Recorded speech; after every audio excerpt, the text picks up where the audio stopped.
Okay, well, welcome everyone to the 2023 SheJumps River Development School presented by Orvis.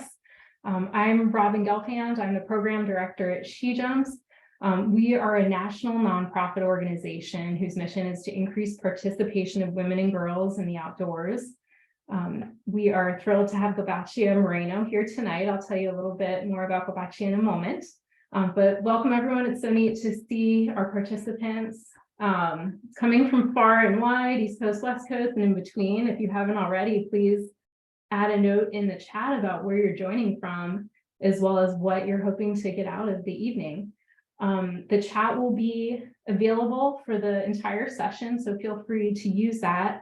Also, there's a Q&A feature that's separate from the chat. It should be at the bottom of your Zoom screen. And if you click on Q&A, you can ask a question to Gabaccia, our presenter tonight. So we would really love for you to use that Q&A feature for questions that Gabaccia will answer at the end. Sometimes if you ask questions in the chat, it's easy for them to get lost. So yeah, thank you for using that. Wanted to tell you just a little bit about SheJumps and some of the great fly fishing programs we have planned for the next few months. First of all, SheJumps is a national nonprofit. We have 4 full-time staff and over 100 volunteers across the US. And those are the folks that really make the magic happen for our programming. If you're interested in becoming a SheJumps volunteer, we're actually recruiting currently through July 5th. And we have on our website at SheJumps/volunteer info and a link to the application. So feel free to go to shejumps.org/volunteer to apply. We also have an information session that is happening on June 28th, a free information session if you're interested in learning more about what volunteers do. And I'll put a link in the chat momentarily where you can register for that. We have a couple really fun fishing events coming up in Montana next Friday, June 30th. We have a women's intro to fly fishing workshop hosted at a Patagonia outlet store, as well as September 9th through the 10th. We have a fly fishing retreat in Washington, and that's in partnership with Streamside Coven. So I will add those notes or add those registration links to the chat so that people can check them out, and we encourage you to sign up. Also, we wanted to thank our partner Orvis for their support of SheJumps, and Orvis often offers free fly fishing events in their store location. So if you live in a community where there's an Orvis store, we encourage you to check out their free workshops. Okay, with that, I'm very pleased to introduce our presenter tonight, Gabaccia Moreno. Gabaccia is a first-generation outdoor access advocate, strategic consultant, and multimedia storyteller, and she serves as the executive director of the Outdoorist Oath. Gabaccia is also a graduate of the 2022 SheJumps River Finishing School, and we are thrilled to have her here tonight to present the River Development School webinar. So Gabaccia, I will turn it over to you. Thank you so much, Robin. This is an amazing opportunity, and I feel so honored to be here to kind of share some of the things that work for me, hopefully will work for y'all as well, and the things that I've learned along my own journey in fly fishing. Before I do get into things, I do want to acknowledge that I am tuning in today from what is known as Salt Lake City in Utah, and this land was named for the Ute tribe, which is the traditional and ancestral homeland of the Shoshone, Paiute, Goshute, and Ute tribes. And I want to recognize and respect the enduring relationships and complicated and nuance of people and land, and just taking a moment to acknowledge that.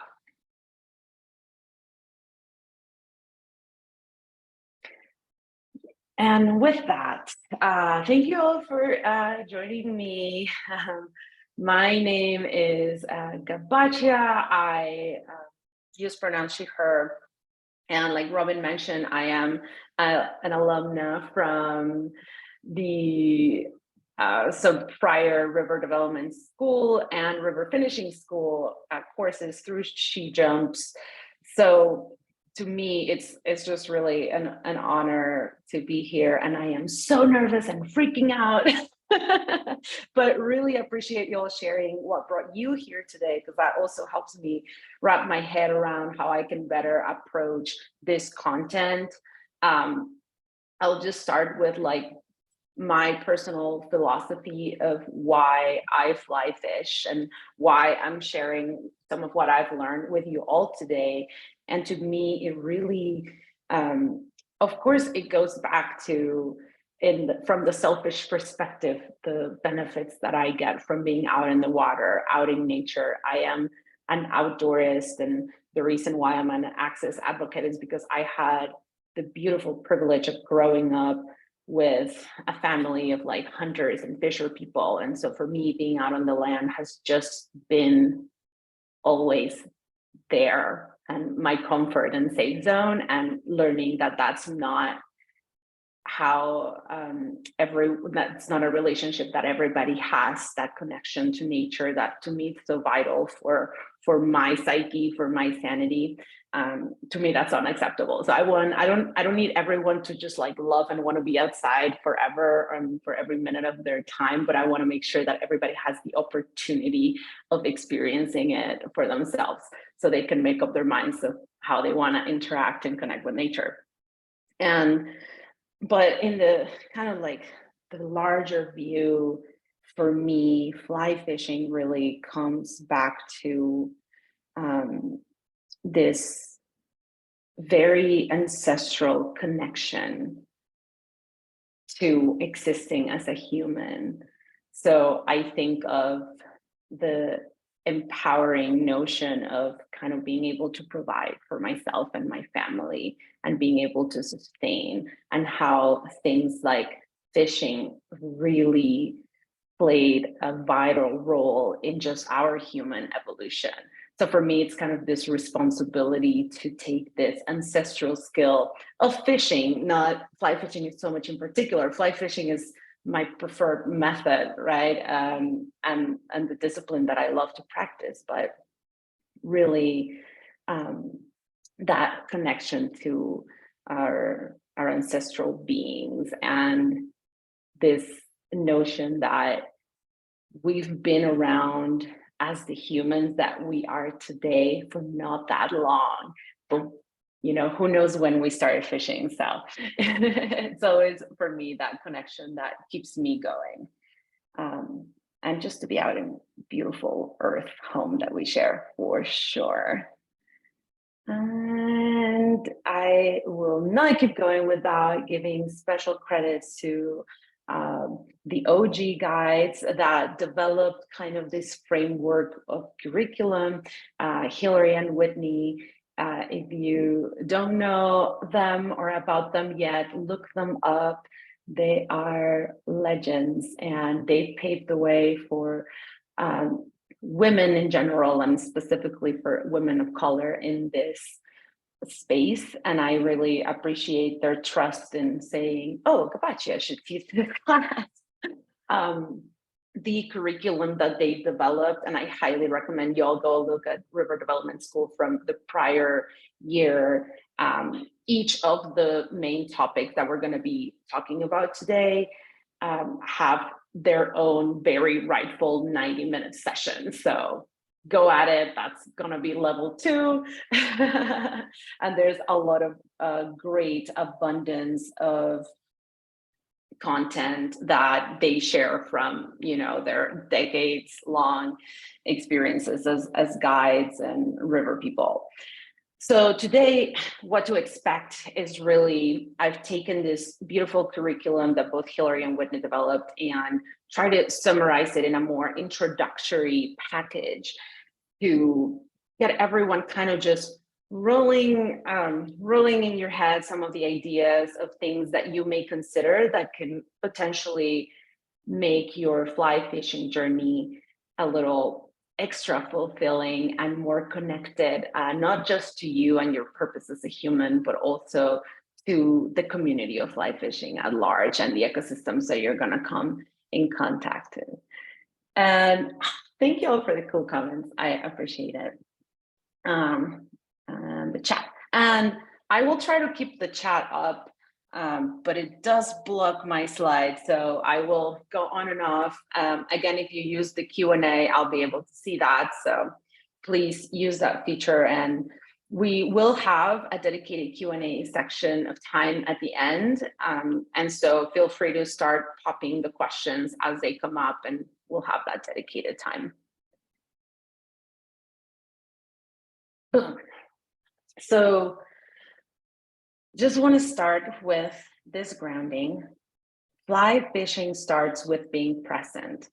And this is how Whitney and Hillary start their lessons and their classes. And I wanted to keep this here because it is so true. And I was talking about it this morning with a colleague of how there's the first year when I started fly fishing, I did not catch a fish for an entire year. And part of that is obviously there's just so much technical stuff and wind, and it's kind of the chicken and the egg, right? Like, well, how am I going to get this right if I don't know how to get it right? And every time I have the opportunity, there's just extra elements that are getting in the way. And really the ultimate element that gets in the way is the monkey mind and your head telling you all these things about, oh, you're not doing this right. Are you doing this right? Wait, retrieve, reel in, like, oh, it's now there's a knot and now you're all tangled and you have to untangle. And so I found out that fly fishing really, once you start getting into it, there's just no way to do it without being present. And even at times when you're not catching fish, if you want the opportunity, you have to be present and you have to be in the moment, because really hooking that fish at the end of the day, I know that that's the end goal by any means, but in order to do that, timing is everything. And to be in the timing, there's no other way but to be present and be fully there for it. And so some background on this, because it's not just me going out in the water and feeling this meditative state of presence and focus. It's really science. It's really how we are wired. And Whitney Milhon, who's one of the curriculum developers for this class, supported and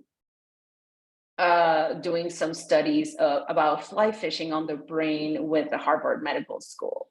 And really some of the things that they found through this amazing kind of research is that it's the activity of fly fishing specifically that creates this connection, right? Because it's not just about being there. There's a whole preparation that goes into being there. There's a whole philosophy, whether conscious or unconscious. There's there's mental health benefits for being there. There's confidence to be gained while we're out there. And so there's so much that happens just from being in nature. But the study that they did, and I think it's fantastic, and I believe Robin may be sharing a link in the chat, and I highly recommend everybody goes and digs a little bit and geeks out about this. It's really fantastic. And I added this this last bullet point here that talks about nature connectedness. And to me, this has been kind of a through line on just my relationship with nature and my being a part of nature versus separate from it, because nature connectedness has been found to be one of the most influential factors in how much your well-being, your mental health is impacted by nature. And I think that as fly fisher people, when we are out there, the stakes are really high, especially if when we're practicing something like catch and release. It's not you cannot not be connected to this other living being that is going to be near your hand, whose life you are actually invested in keeping, right? Like this is not a harvest if you're doing catch and release. So that connectivity, that immediate and tangible relationship that you have with the fish really promotes what I think is this nature connectedness, this quality of connection with nature that supports your mental well-being in a way that is more impactful than, for example, just sitting in nature. And also the beautiful thing about that is that when we are connected to nature, not only are we having a more beautiful relationship with everything that's around us and our earth, but we're also more invested in taking care of our planet, and therefore we have cleaner water, cleaner air, because we're all fighting and ensuring that we have those things, not just for ourselves, but for the generations to come. So the importance of preparation for fly fishing. I'll say that it is more important than I thought when I started, right? Like my first year of feeling like I was running around like a chicken with a rod and trying to throw spaghetti at the river and not catching anything.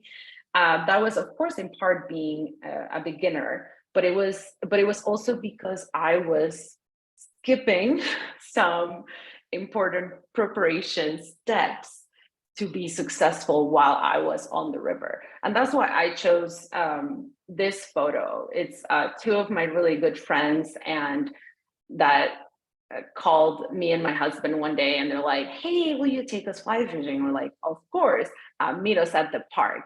And they were like, what? I'm like, yeah, we're going to this park. And they're like, okay.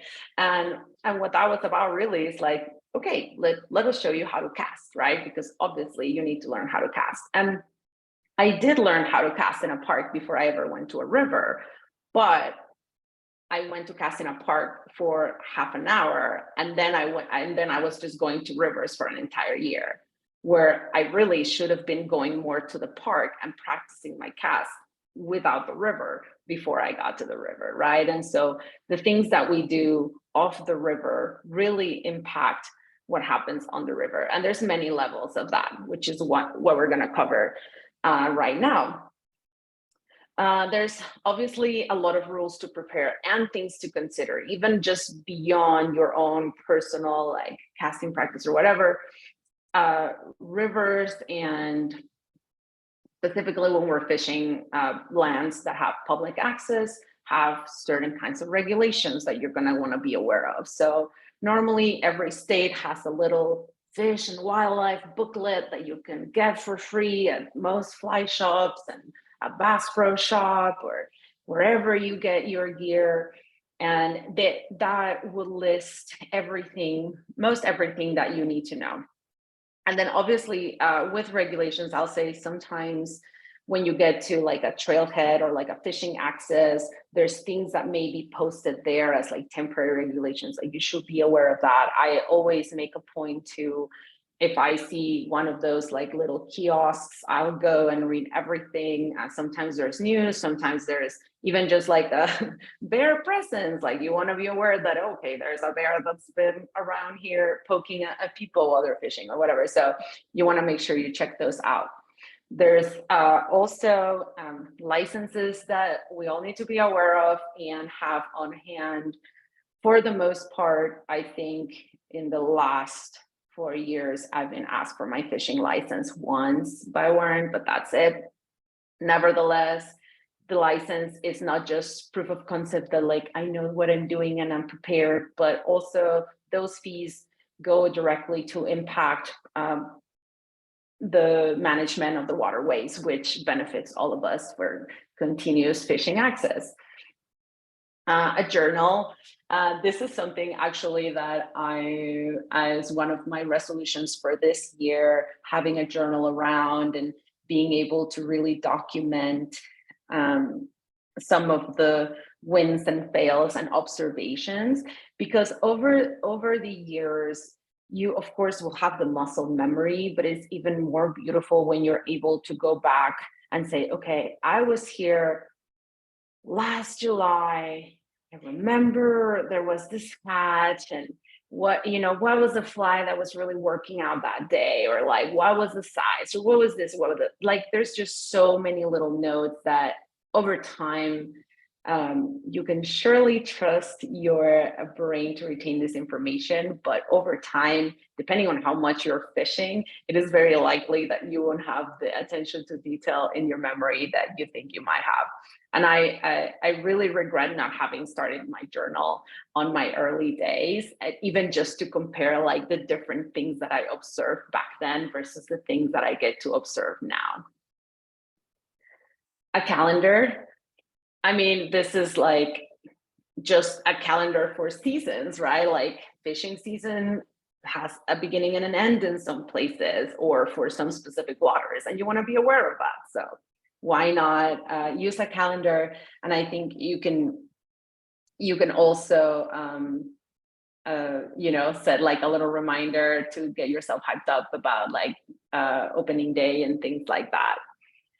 Personal checklist. The more you're getting out there, you're going to be developing your own list of what you like to have on hand. And if it helps you, a checklist, I think it's super helpful. I think at the beginning I had a checklist. I didn't have a checklist because I was living in my camper. So all my gear was always with me. And I just remember when I moved into a house for a couple of years, the first time I went fishing, I was like missing a lot of stuff. And I was like, oh my goodness, what am I doing? And then I realized, oh yeah, my house is no longer my vehicle. So I'm here and some of the things are not here with me. And so I had to reset my process, right? And adjust. So I think the personal checklist, depending on your situation, I feel like most people do not live out of their vehicle. So you probably will have a good use for one to make sure you have everything you need when you're out there. And that's kind of goes back hand in hand with a packing list. Like, what are the things that you need specifically for your gear that you're bringing? Local intel that you can get from your Fish and Wildlife website. There's fishing reports, stocking reports. Some fly shops have some dry erase boards with information and what's hatching, what's catching and whatnot. So tapping into your local community just to ask, like, how's this water, how's that water, how's the fishing lately. That's all really valuable as preparation. And the stream flow charts, to me, this is kind of like a whole new world that I'm just starting to explore, to see that like some rivers, when you start being able to read the stream flow charts, you're able to see like, okay, this river is actually fishable right now. This river is actually not fishable right now. And not all rivers are made equal, so different kind of flow will work for different rivers depending on size and whatnot. And that's going to be very specific to like the local rivers that you have access to. In terms of gear, there's things that you have to consider. Obviously, the weather, and not just in terms of like, well, if it's going to be raining, I want to have a rain jacket, but also just to check in with yourself. Like, do you actually want to be out there while it's raining, or do you actually want to be out there while it's hailing, snowing, whatever it is? But depending on all these things like weather, water conditions, terrain, team, access, you are going to want to prepare different kinds of gear. And for the weather, I mean, I just provided some examples. For water conditions, I think that one is really important. I really like to learn about the water conditions, specifically because if it's in the middle of summer, I will choose my shoes depending on the water. So like if I'm going through like a nice small stream that's like flowing softly at this time, I'm probably just gonna wear like a sandal and I'll be okay. But if it's a little more rugged, then I'll probably bring my wading boots or something like that. So It really depends.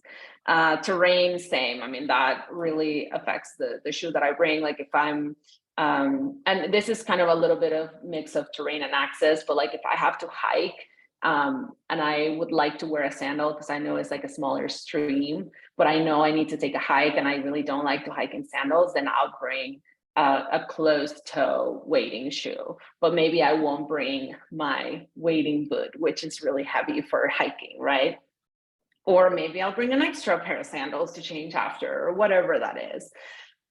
Your team, if you are going out with people, you are going to want to like figure out what gear they already have or what gear they might need, what extra gear you might need. If there's things that as a team you can like pitch in and take different responsibilities for different gear, that's also a thing. The access, this specifically if the access to your to where you're going to fish requires maybe a 4x4 high clearance vehicle, or maybe it's been raining the past 5 days and maybe you want to check in if the roads are muddy, and different considerations there.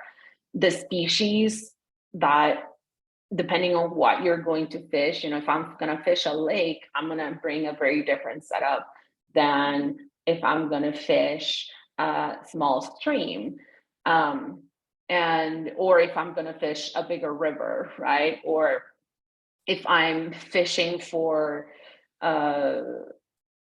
trout versus pike, or if I'm fishing, like you have different considerations of gear depending on what you're fishing for. So you're gonna want to understand that, and also in your fly selection, right? So knowing the species that you're targeting is really important. And then also because of the ecological concerns, it's as part of your journey as an angler, you will come into direct contact with the effects of ecological concerns, ecological disasters, ecological changes. And so being aware of those is super important to have a successful time out there. And then obviously familiarity with your gear, that definitely just comes with practice, but I'll say that watching some YouTube videos is not gonna hurt. I have big admiration for my husband because he learned how to fly fish through YouTube. And I was like, wow, how did you even find like good classes out there, right? Like how do you sort through the noise and find the good stuff? But if you have the time and you can like have some fun, you can learn a lot of things, and get familiar with a lot of different types of gear and connections between gear and species and water conditions and all of that. There's a wealth of knowledge out there, and highly recommend to seeing all the means that you can have for getting familiar with the gear. Specifically though, with the gear that you own, you want to you want to feel like an expert with the gear that you own and feel very confident about that. And then your casting practice, we already talked about that a little bit, super important. And then your knot practice, also super important. There are some tools that help you make the knots without you knowing how to make knots. Do you really want to depend on the tool? Because then if you lose the tool, you're out of knots. And for me, what really worked out, they sell the little book of fishing knots in every freaking fly shop and even in non-fly shops. And that little book, I still have it with me. And I haven't used it in years, but I still have it. And sometimes I give it to someone because when I got started, I would practice and practice and practice. And then when I got to the water, I was like, I've already forgot how to make this knot because now I'm thinking about how I have to cast. And so knot practice is good. And also bringing some reference tools, like, fish your own fish. Like it doesn't matter. If somebody says something about you having a liberal reference tool, seems like a them problem, not like a you problem. So bring what's gonna make you successful. And then fish handling, I have this as part of gear preparation because I was like not sure where to categorize it, but understanding how to properly handling the fish that you're going to be catching. Sometimes there are areas where if you catch invasive species, you do have to collect them. But also if you're practicing catch and release, there's, obviously like, there's the obvious, like keep them wet, but having some deeper knowledge on how to properly handle a fish is also very helpful, because when you don't know how to handle a fish, you can find yourself in a really traumatizing experience. Again, you're going to have this tangible relationship with a living being, and it is your responsibility that fish can live long and get harder to fish. So hopefully you can come back in the next 10 years and like catch a giant fish. Alrighty. Shifting gears a little bit, risk and adventure. This, for me, is huge, especially when I started fishing by myself. I think sometimes we're prone to take risks when we are with other people. There's ego involved, there's excitement involved. And I think there is nothing wrong with being super nerdy and geeky about this and be kind of like the safety officer and do risk versus adventure check-in. We love adventure, and not that risk is inherently bad, but especially if you're thinking, and I think I saw some folks saying they want to potentially fish more on their own. If you're going to be out there on their own, risk is a big one to have self-awareness around. And this photo that I'm sharing here, I selected because I remember one of these days, and it was more for the memory, the day that I was, this particular day, the river was flowing a little higher than normal. And I remember I got into a situation where I was like fishing way too deep. And luckily my husband was there, and then I was like unable to move and return back to like, and return back to land pretty much. And luckily he was there, and like he came and like he supported me on the way out. But like if I would have been there by myself, like that would have been a really sticky situation where like the last thing I want to do is like roll down the river. So like, it was very early on my fly fishing journey, and like maybe I was going a little deeper than I needed to go and not really understanding what that was.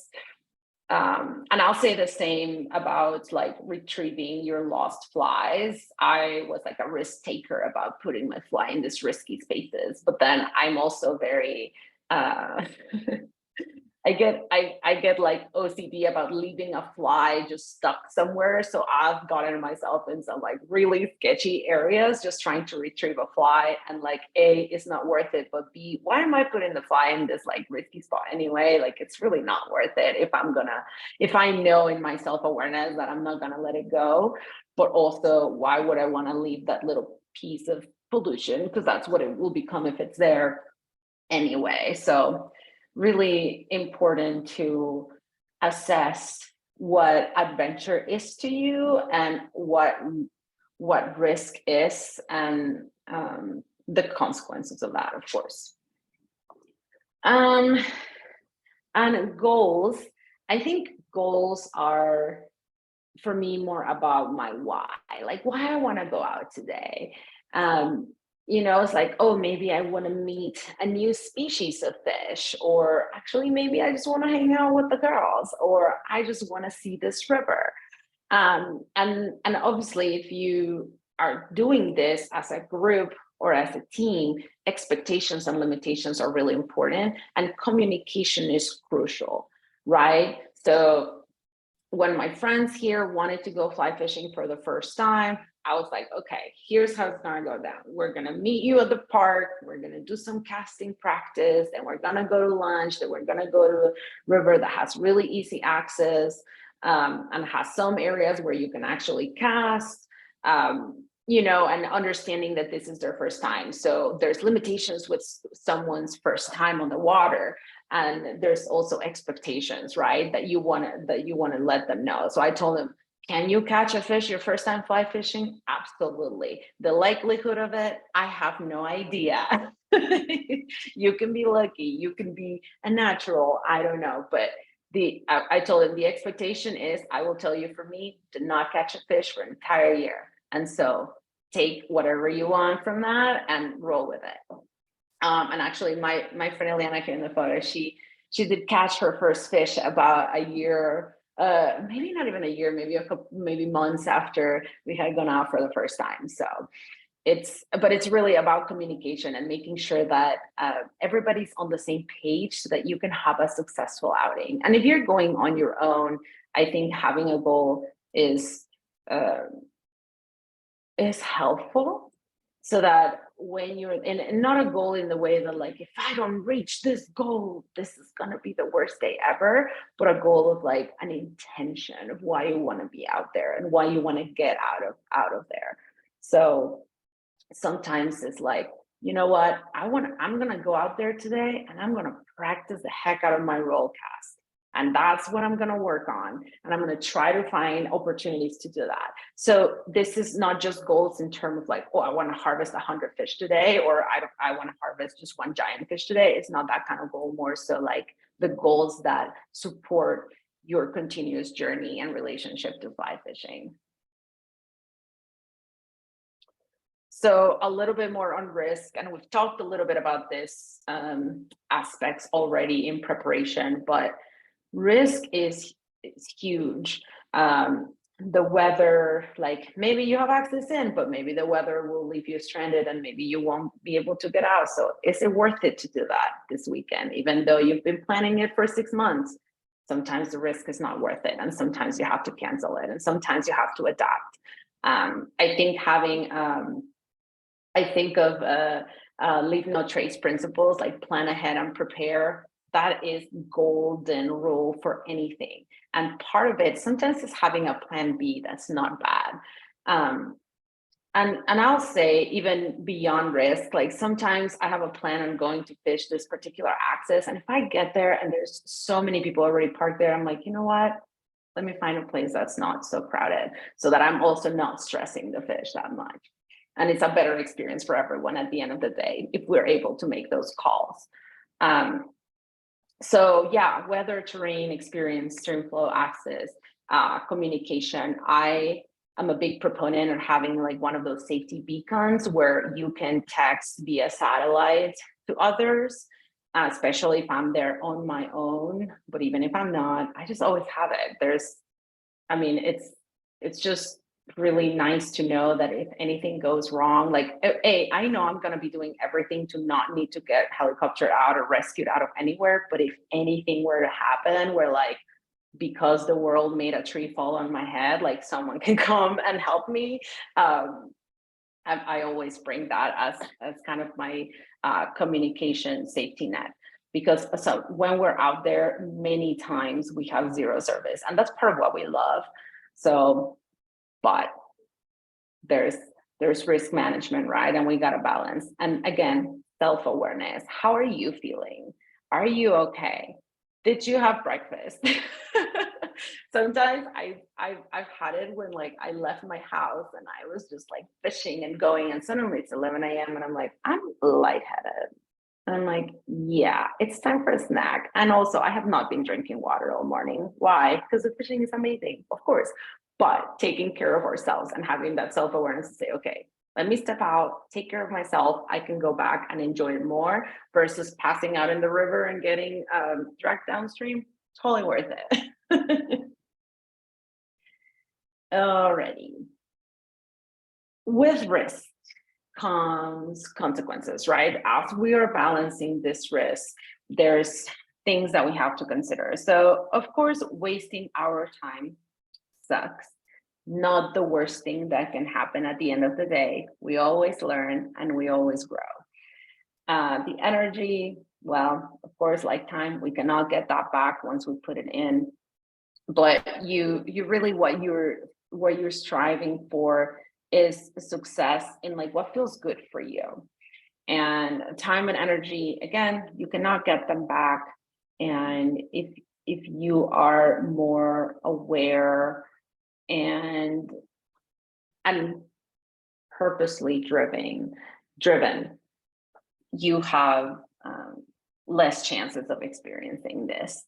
Injury is obviously a big one, and a huge one, because the worst thing about injury is that it can actually prevent you from being able to access the river, whether for a short or long period of time. And so taking care of ourselves, our bodies, listening to our body, really paying attention where we are wading, paying attention where we're hiking, all those things are really important. Disappointment sucks, right? Like having a bad day, nobody wants that. Nobody wants that for themselves. It hurts your relationship to the practice. It hurts your relationship to nature. Again, this balancing risk, also risk of having great expectations, right? And thinking that I'm gonna go there and do a world record. And that, sure, if you want to work towards that, but you have to be balancing what that means for you. And also lost gear. You don't want to lose your gear or break it. So really looking what's behind you, because sometimes we are waiting and we are zoned in reading the river, and we're not really looking how everything behind us is changing. And so whereas maybe we had a little space to cast before, and maybe now we no longer do, and like next thing you know, you're like casting right into a tree trunk or whatever. Awareness, right? Again, you don't want your gear lost or broken. It's bad. And then the last, and I think the most important one that I want to touch on for this, is endangering others. When you put yourself at risk, someone is gonna come to rescue you, and you want to avoid that at all costs, because when they come, it means that likely they will have to risk themselves for you. And just that's really how I lead when I'm assessing my own risk taking. It's like, if something happens to me, it means that something can happen to someone else coming to try to help me. And that's kind of like a good baseline that you can take for your journey and stay really on the safer and happier and healthier side of things. And then, of course, identifying the rewards. When you're going, what's your return on investment, right? Especially if and we talked about time and energy, and that's definitely an investment. And of course, money is also an investment. We know there's costs to gear, there's cost to certain experiences outdoors, whether, you may be going with a guide, you may be going to a retreat. So what's the potential return on investment? And also, super important, the return on your effort.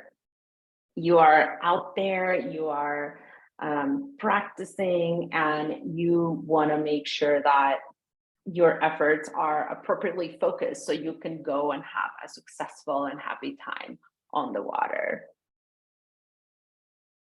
I'm going to pause for a second just to check on the chat, because I'm seeing some stuff. Oh, beautiful. Everyone's sharing resources on satellite safety beacons. Amazing. Thank you all for sharing. And yes, iPhones do have the 911. I've never tried or tested it, but if somebody has stories about that, I would definitely love to hear how that has worked out for folks. And the one that I have is the Garmin. I like that I can text it. The Garmin, you can connect to your phone and use an app. And the Mini, I think the Mini, if you actually want to like type stuff, you need the phone app, but the larger version of it, you can type it in kind of old school with arrows, like choosing letter by letter and some very grassroots, but I like having that flexibility. So, and I highly recommend it. I've been able to send messages all the way from the backcountry in New Mexico to the Himalayas. So highly, highly recommend the Garmin service. Okay, skill progression. As you are going out and growing your practice as an angler, you want to make sure that you're growing. And so how can you develop an ongoing skills audit for yourself? This is really going to be different for everyone, but some of the suggestions that I want to offer is just reevaluating your goal and risk balance as your skills evolve. Both risk of like your own safety, but also the risk that you're taking of where you're putting your fly, which I talked a little bit about that earlier today. And I'll say I was too aggressive about the risks that I was taking where I was putting my flies. And after losing so many flies, I was like, why am I doing this? It's really not worth it. Like, sure, there's a fish there. Sure, I may be able to catch it, but for the fraction of a second that I have for that fish to see that fly before it gets hooked to the like root of the tree, probably not worth it. Reevaluating based on the team group and experience, of course. Things to consider, right? Salt versus fresh water. For example, I'll tell you, I've done a lot of salt fishing, mostly spin fishing, never really fly fished in salt. So most of my experience really comes from fresh water.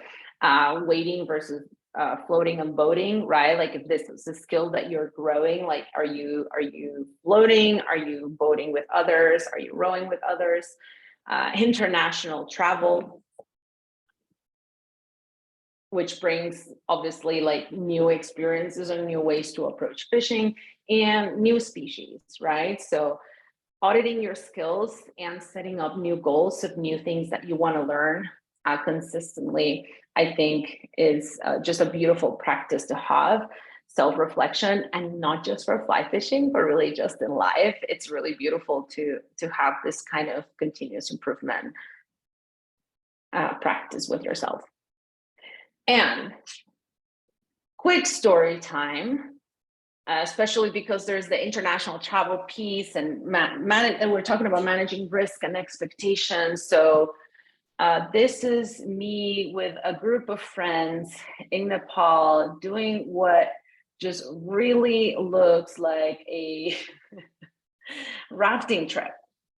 And what really happened was we had just recently gone to the base camp of the highest mountain in the world, known as Mount Everest, also called Chomolungma and Sagarmatha. And my idea was we were going to go summit this base camp, and then we're going to come down to earth or to lower land and just go on a relaxing fishing trip.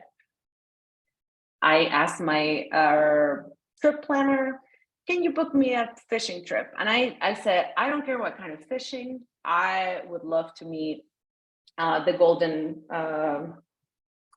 oh geez, of course the name is escaping me, but the, one beautiful fish that they have in Nepal. I just was really excited to meet this fish. And I was like, I don't care what kind of fishing it is, but I want to go. And he's like, I found some guides for you. Now, these guides were not fishing guides. and that's, I mean, nothing wrong with that. I thought it was so sweet that this river guide said, well, we can buy some rods and take them fishing.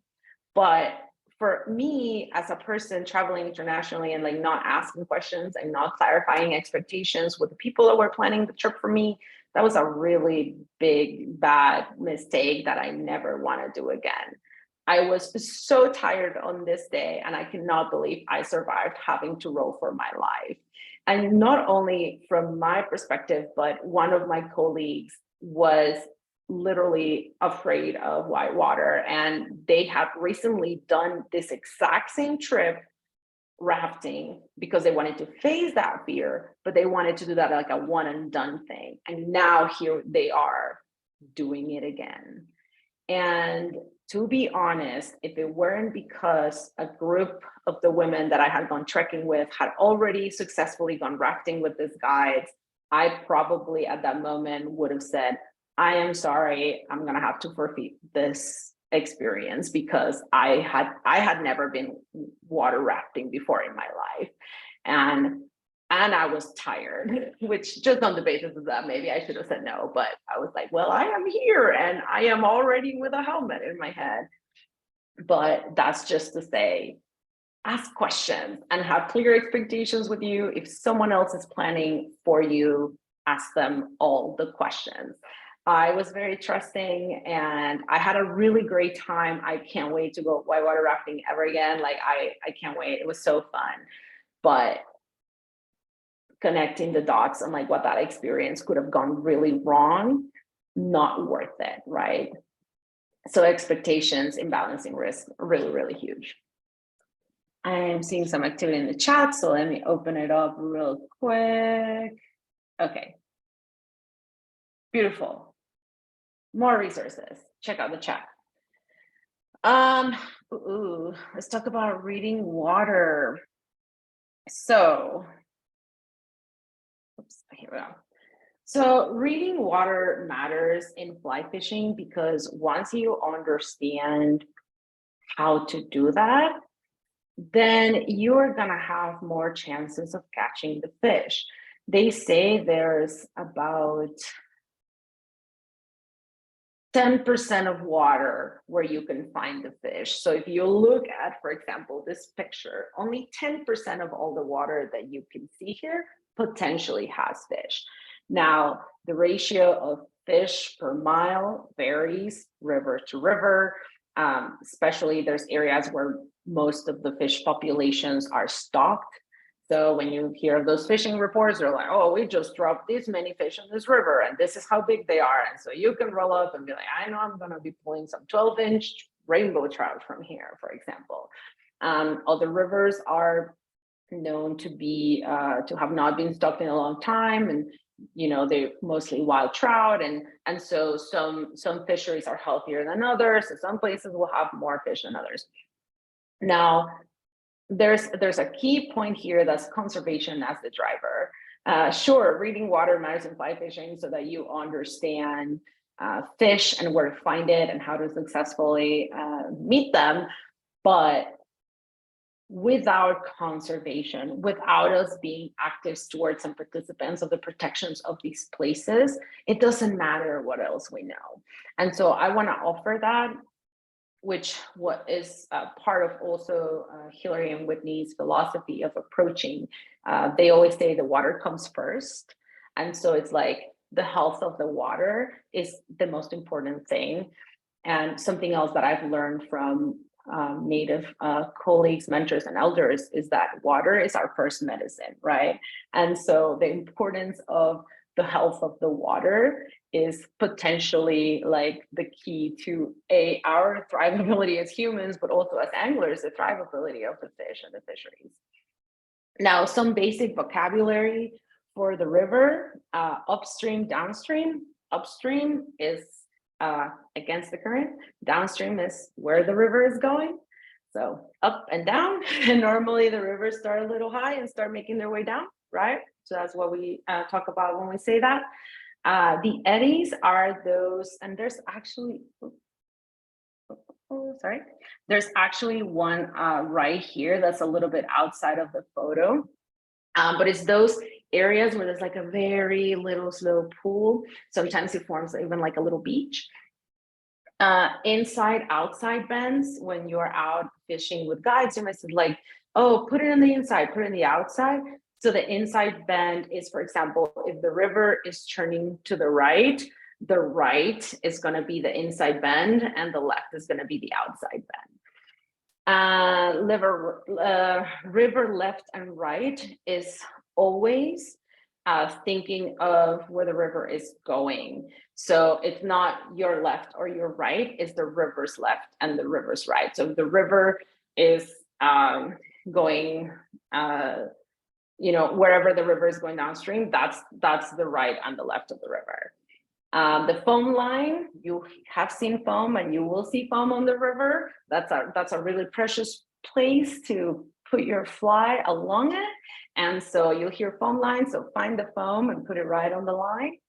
The shelter, when I think of shelter, is normally on the edges of the river where I believe there's enough room for the fish to be kind of sheltering underneath. Where there's sometimes I see very clearly where there's like some bit of soil, but you can tell that there's like water underneath, and I'm like, yeah, that's definitely a shelter. That's where it's hiding, so the eagles and us don't get them, right? And then the holding ground is that kind of slower water where the fish is probably waiting to see some food. That, you know, they're keeping their energy. They're not going to be where the fast water is for the most part, because really what the fish is trying to do is be as efficient as it possibly can in keeping its own energy so that they can feed. Because and sometimes I see fish that are like jumping up to catch something, and I'm like, that's a lot of energy. Like, this is really how they spend their energy. So of course we have all these observations about fish behavior and whatnot, but it's non-exhaustive, and fish can still do whatever they want when they want. But the holding ground it's a big one for me, because normally when you see that there's areas where the water is going faster, and really the holding ground will be where the water is going a little bit slower, because then they can chill and they don't have to push too hard while they wait for the food to come to them. And so I have this photo just to show, like, in this one general area, where could we place our flies. And actually okay, so when you see this water, and I know we cannot talk to each other, I kind of wish we could, but when you see this water, there's a lot going on, there's a lot of structures. This is like prime habitat, because they have places to hide, they have places to chill, but they also have a good current bringing them a feast, right? So what are some of the areas, just without me even saying anything, that you think would be ideal for you to try to put a fly?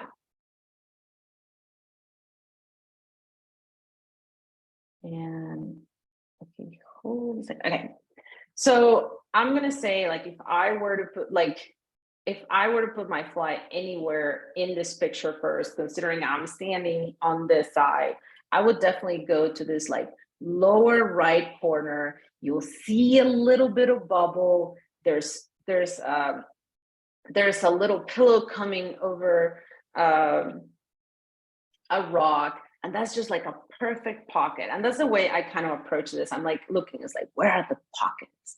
Where are these areas where, like, if I were a fish, where am I chilling, waiting for my food? And so I will definitely go into this area. And then, of course, if I really want to go where I think there will be more, I'm looking at this line right here where the water is really slow, but has like two beautiful currents on the side. And I know in that little area, especially if I get the fly right on the current where it's going, they're gonna love coming up to eat some of my flies. And I actually, okay, hold please. I am missing a slide. Apologies. Where is my slide? Oh, geez. Okay, here we go.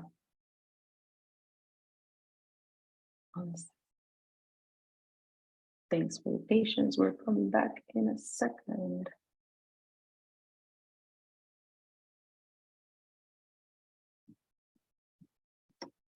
Okay, beautiful. So here, yeah, I was like, I had done this with my very professional iPhone and finger marking up, but I wanted to show kind of like what are some of the immediate spots where I'm like, okay, I want to fish this. Where are my pockets? And the way that I would approach this, and I think it's the best way to approach, is fishing the closest to you to the furthest to you. Obviously, as you're approaching the water, you want to take some considerations there. So I will definitely start with what's closest to me and then move my way to the other side of the river. But here's some of the pockets that I wanted to share y'all. Definitely this pocket up here, but the access to that might be a little harder. So I didn't outline it. But that's also not to say that you wouldn't get a fish in the white water here, because it's possible. I've done it. I get them out of everywhere. I still try to fish them everywhere because you never know where they're hanging out. And sometimes they're literally next to you. So, you know, definitely practice reading water. And I highly recommend y'all check out the Waterways identification class with Hillary and Whitney for like more on this. But try them everywhere, but definitely spot where you know you're going to have the most likely success in the water. And then a little bit about just waterway identification in general. There's freestone versus stale water, and we're talking about rivers here specifically. So freestone rivers are those that are pretty much still in the natural stage of the river, versus stale water. That means that you are fishing a river below a dam being a man-made structure to reserve water, and therefore tailwaters are regulated versus freestone waters are not man-regulated. Freestone waters are regulated by the weather. The flows depend on snow melt and rain. So if it, like recently I've been through Colorado, and I mean the season is like I want to go fishing, but when I'm standing there by the streams, there's been so much rain and so much runoff that I'm like, this is like chocolate going down.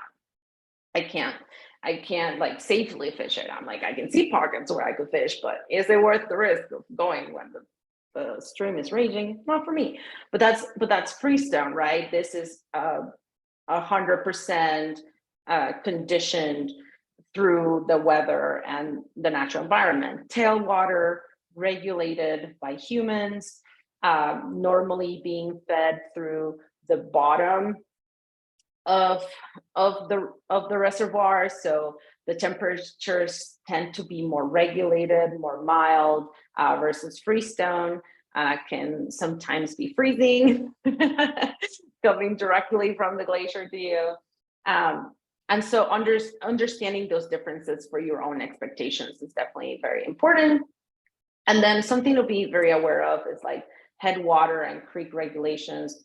Headwater is where the river starts or where it becomes oh, and sorry, I'm just seeing your question in the chat, so maybe we'll go back that during the Q&A, because yeah, let's talk about that for sure. But speaking of headwaters, so normally headwaters will have special regulations. There's other creek regulations. And as an example, I wanted to share that, for example, New Mexico has special trout waters, and they have different names and designations. And that means, so sometimes this kind of regulation means that you can only catch and release, or you can only do a single hook, or you can only harvest 2 per day per license or something like that. So there's always regulations that you want to be aware of, especially when it comes to headwater and creek. I know, for example, been fishing southern Montana for the past couple of summers, and we have hoot owl, right? Which means after 2 p.m. we cannot fish the river from this area to this area. We have to be aware of that. We have to be respectful and whatnot. So just more geeking out to do, because fly fishing is not enough of a discipline as it is. And then there's many tools and resources that you can access to, you know, to help your journey and your practice. There's obviously maps. I'm a big proponent of having a physical map, even if you have maps on your phone. I think also downloading the offline maps is really helpful. Every time I'm going somewhere for really anything, not just fishing, even road tripping or whatnot, I like to go on Google Maps and do the offline maps, just in case. You never know when you're going to be out of service. And those are really important. USGS data, that's really helpful. especially as you are looking at stream and river flows over time, historically, when you're planning, when you're checking your calendar for when you want to start going fishing, for where you want to go, you can start looking at these maps to help, at these graphs and this data to help you plan according to historical data, right? There's apps, there's obviously fly shops, and fly shops, as many of us know, they're continuously have guides out there, so they have really fresh information. And normally, in my experience, they are willing to share. Sometimes in my experience, they just give me some BS. And there's a little here, there's a little thing about use caution with audience gatekeeping. So that's obviously a real thing. But for the most part, you can ask questions to your fly shops. And sometimes fly shops also offer classes. There's also other organizations and companies that offer classes, obviously like SheJumps. And oh, where do you get these maps? So the maps that I get are normally the so I love the big red books, like the atlas, like really that has like where the fishing axes are, and you can see, you know, the roads, the rivers, the mountains. I like to have a really good view of the landscape where I'm going to be. And I think that's also really helpful in case, you know, your offline Google Maps or your offline whatever maps app you use doesn't work, or if it fails. I think it's just really useful to have a map. Also useful to know how to read a map. And that feels very straightforward, but it's really important just for you to know how to be situated where your north, your south, your east, your west are. And that's just really, really helpful. Other maps that I really enjoy are the National Geographic maps, and they can be purchased. And there's also the river maps, and all of these maps can be purchased likely at your local fly shop. Especially they'll have river specific maps that tell you where the fish axis is, and you know, the different sections of the river names and things like that. So that's definitely something that, I mean, like when in doubt, go to the fly shop. If they don't have it, they'll send you to another place. Sometimes the maps that they have at some areas don't have a fly shop. They have a convenience store in the middle of nowhere that happens to also be the fly shop. And so you never know where you'll find the maps. But if you are near an area that's a fishing area, there will be maps along the way, likely even at the gas station. So it's really just about asking around. Alrighty, so customizing your approach. This is really gonna depend on what's accessible to you, what your goals are, what success looks like for you. It's not the same if you're gonna go and float than if you're gonna go and wade. You want to know what the public waters access is like. For the most part, like if you're fishing a national forest, there should be information on the national forest website if the road to the access is open or closed, or if there's work being done on the trail to access, or things like that. And then something really important to be aware of is the invasive aquatic species.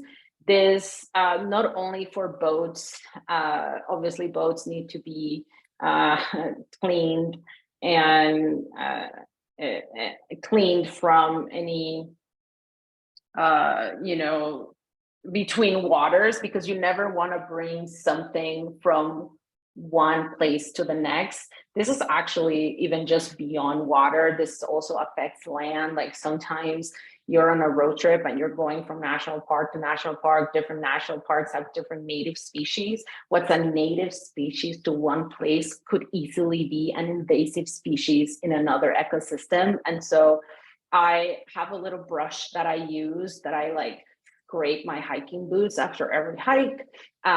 Do the same with your wading boots. Do the same with your boat. There's more gear for that I am not aware of, because I'm not a boat owner at this time, and I haven't been immersed in boats for like over a decade. But it's really a matter of just being aware and do your part in responsibility of making sure that you're not bringing things from one place to the next.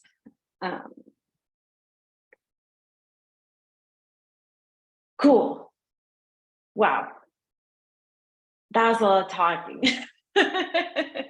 But before we get into the Q&A, I do want to go back to stream locations in this picture, which I believe this is the picture that we were talking about, right? So upriver, yes, upriver, right, left. So this water is coming.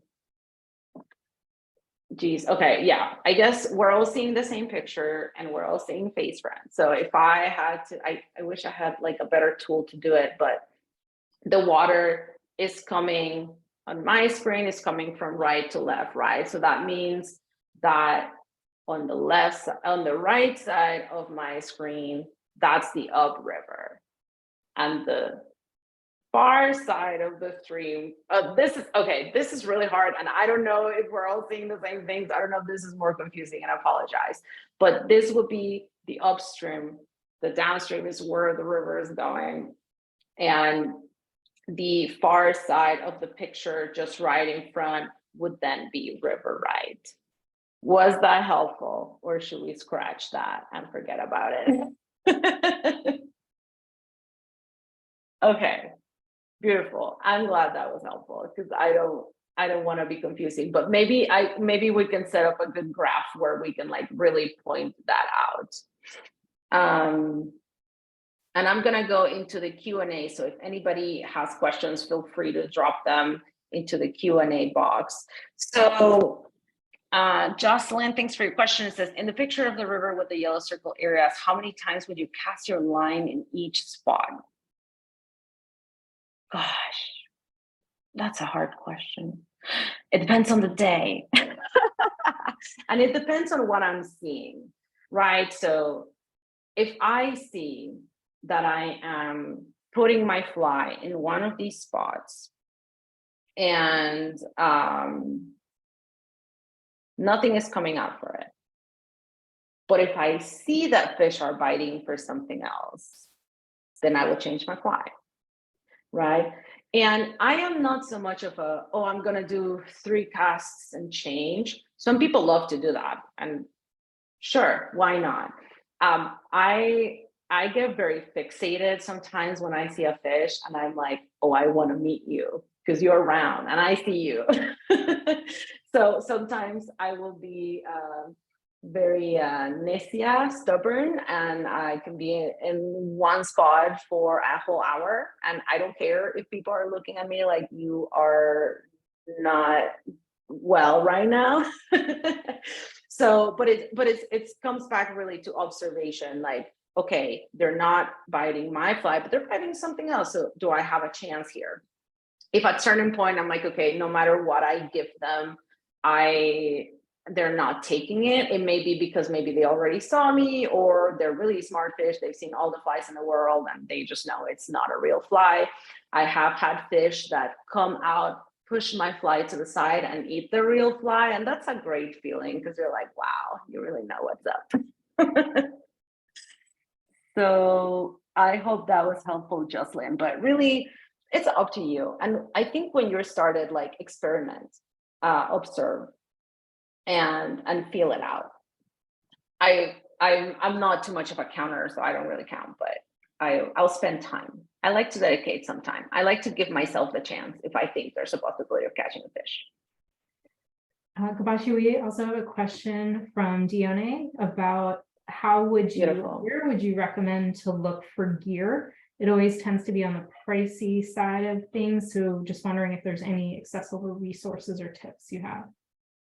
Yeah, that's a great question. And thanks for asking, Dion. So there's all sorts of places, right? I hear people that love getting gear from Facebook groups, local gear swaps. I actually don't know if any fly shops do gear swaps. I've never been to those, but I know of other kind of stores, outdoorsy stores that do it. So I wouldn't be surprised if the fly shops do it sometimes as well. There's also gear lockers. Like I know out of Missoula, the Outcast Anglers have a gear locker, and that you can borrow gear from. And so some other places have rentals, especially when you don't know what gear you actually want to invest in. It's also okay to ask for, if you have friends that have gear and they're willing to lend you, let you try it. I think that's great. To be honest, the first fly rod we bought at Walmart for $60. It was a rod and a reel, and sure not the best in the world and sure not miss them, but sure got us started. So it's there's some accessible gear that is good for entry level. I also highly recommend checking gear reviews to see if there's some excellent gear reviews specifically for beginners. But I'll say Facebook groups are great ways because you can even post what you're in search of, and so people can be like, actually, I have this. I hear people find great stuff at garage sales. So if you know you're in a fishy area and there's a garage sale, you might just want to check it out because you never know what you're gonna find. Estate sales, secondhand shops even, and definitely I think the cost of gear is real, but also I see more and more brands doing the payment plans on stuff, which is not terrible, right? Like maybe you cannot afford the $150 for the beginner combo or whatever that is, but maybe, I don't know, it's whatever mini payments of $30 works out for you. And that's a great way to get better gear without like breaking the bank all at once.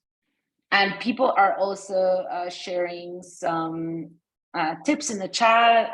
Krista says, my local Trout Unlimited chapter also keeps a gear locker for loaner gear to help folks get out on the water. Beautiful. Yes. So really tapping into community would be really helpful to find gear on the more affordable side of things. I did also want to mention a nonprofit called Rising to the Fly. They're less than a year old, a new organization, but their mission is to bring accessible gear and break down economic barriers to make fly fishing more accessible to all women. Beautiful. Yeah, so risingtothefly.com, and there is an application where you can submit a request to receive used gear at no cost. So definitely check out their website. They're doing amazing things. Also, some other folks have put some great suggestions in the chat. Please make sure that you're making it viewable to everyone. It should be in the little drop down in your chat box. Some of these great comments are going just to the host. So we want to make sure if you are posting pro tips that everyone can see them. Yes, thanks so much, Robin.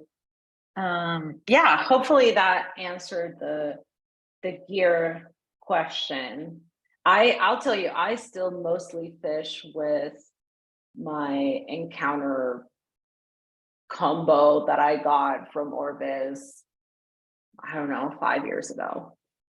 So it's no longer my Walmart rod, but it's the one that I got right after, which is not like a professional rod or one of the like best ones, but I've caught plenty of fish on that and I'm very happy with it still. Gabaccia, we had another question in the chat about how long did it take you from when you caught your first fish to being confident in yourself? Oh, that's a great question. I think I caught my first fish and that felt awesome. And then very quickly I learned that I mishandled that fish and that mortified me because I literally have a photo of this fish like on the rocks. Oh, like I'm telling you, this is like awful, but I'm so grateful to this fish to this day. And so that was amazing. And very quickly started geeking out more and I was like horrified at what I had done. And so that put a dent on my confidence that I had just gained from like getting one fish. But I think really I think once when I started fishing, started catching some fish, and then I went through this like skunked era of another 6 months of not catching anything. And I was like not catching, and this is like literally me just wanting to know that everything that I've tried, practice is working out, crying at the end of the day because I didn't catch anything, but I saw people around me catching stuff, and not stuff, fish.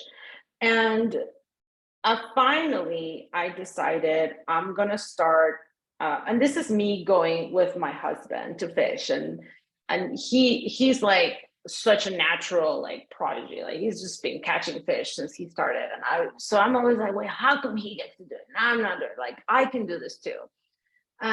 Especially as someone that like I grew up fishing, and I grew up out fishing all my male cousins around me, so I was like, I'm always the one catching the fish. What's going on now? So it's like ego, obviously part of it. And then I decided, you know what? It maybe it's that pressure that I'm out, I'm seeing other people. I just need to be out on my own.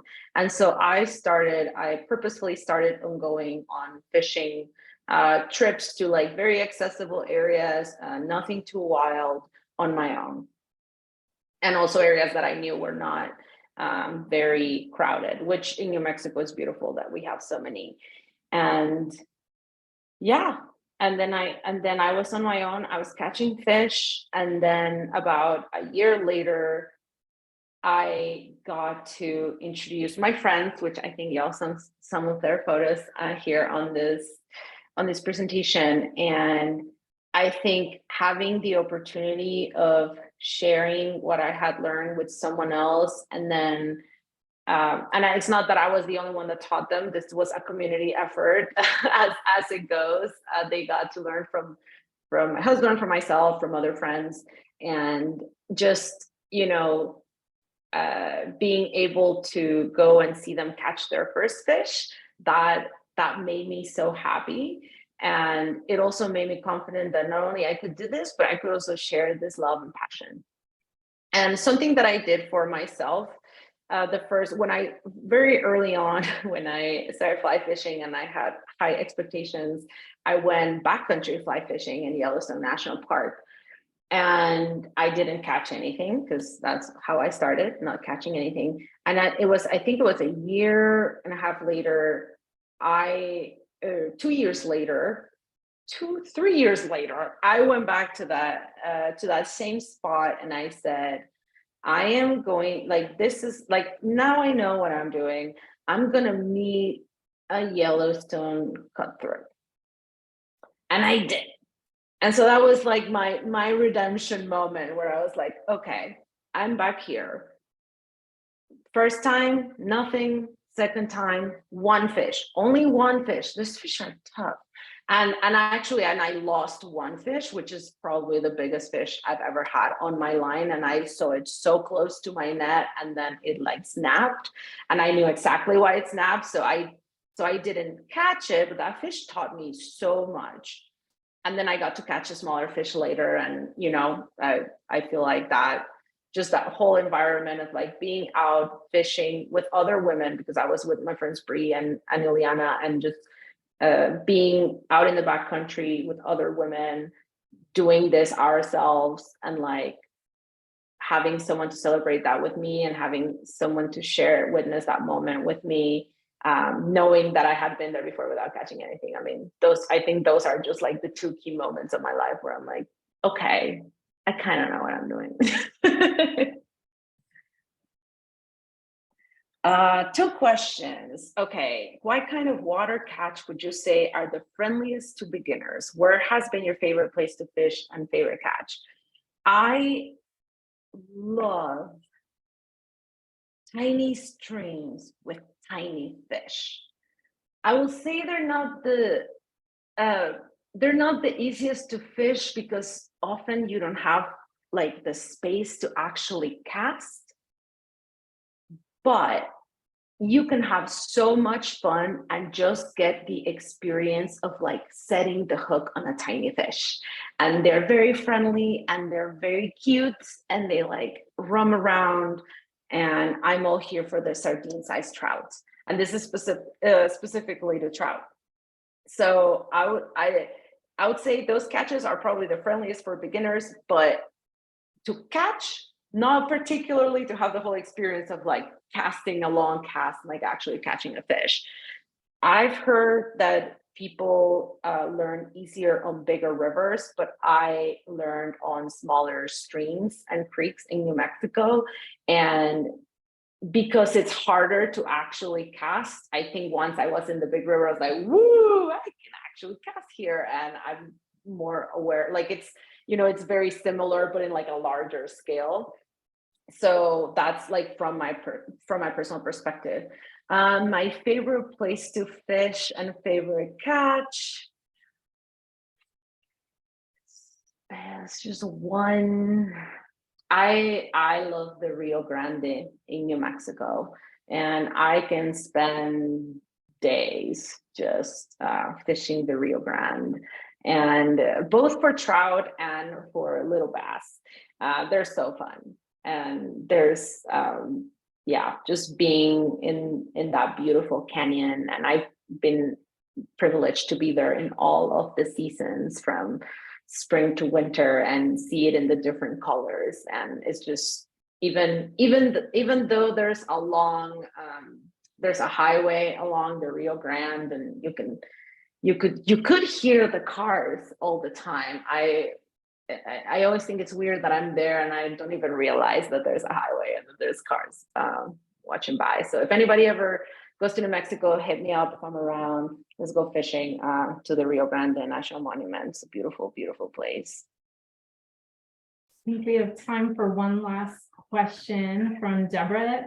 Do you do other forms of fishing? And if so, how do you feel fly fishing compares to lake fishing, deep sea fishing, etc.?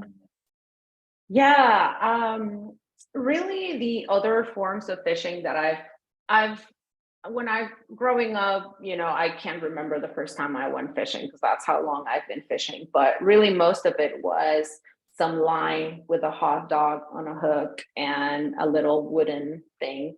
And to this day, I'll say, other than fly fishing, the hand reel is one of my favorite things. And if you've never seen a hand reel, they're kind of the circular reels that you just wrap the line around it, and they have a side, so you kind of like just get some momentum going and throw a heavy lure out there. And I love doing that. And the reason why I love doing that is because when I'm backpacking, I can just snap that into my backpack. It doesn't weigh anything. I don't require that much gear. And if I see an opportunity, I can just like play around, maybe make a fresh catch burrito in the backcountry, which always tastes amazing. And then how does fly fishing compares to other kinds of fishing? That's a really good question. I mean, I'll honestly say that each style of fishing is so inherently different. Some, like if we're talking deep sea fishing, I mean, the cost of entry for something like that is astronomical in comparison to being able to have a fly fishing practice where you can access places by foot. So there's definitely that. There's also the discipline of kind of the manual nature of fly fishing. It really reminds me of the discipline that it required for me to learn net fishing when I was growing up. I grew up in the south of Mexico, and we used to go net fishing a lot. And that, that takes a lot of practice, and it takes finding the right gear, the right size for you to do this like beautiful, perfect circle in the water with a net. And so the way, really for me, the biggest comparison is that fly fishing requires this dedication, which makes it a really beautiful practice. And I don't think I'll ever be done learning fly fishing, right? So there's always going to be something else to try, and there's always going to be something else to learn, and different ways to approach it, and different ways to do different things. So that's I think what also attracts me about it. It just requires some extra discipline that really propels you to make a commitment to it and create a deeper relationship with it. Amazing. Gabaccia, thank you so much. We are so grateful for your time tonight and for sharing your knowledge and your storytelling and just your honesty. So many great stories, and what a profound way to finish as well. We will be sending a recording of this session to everyone who registered. And thank you for sharing your contact info there as well. Yes, please get in touch. Would love to fish if we cross paths, and de nada. I really appreciate you all for being here today, and let's continue the conversation. This is really just scratching the surface of all the beautiful things that fly fishing is. Thank you so much, Gabaccia, and thank you all for being here. In the chat is a reminder about our volunteer application and info session. We would love for you to continue to be part of the SheJumps community and appreciate your support of SheJumps. Thank you all.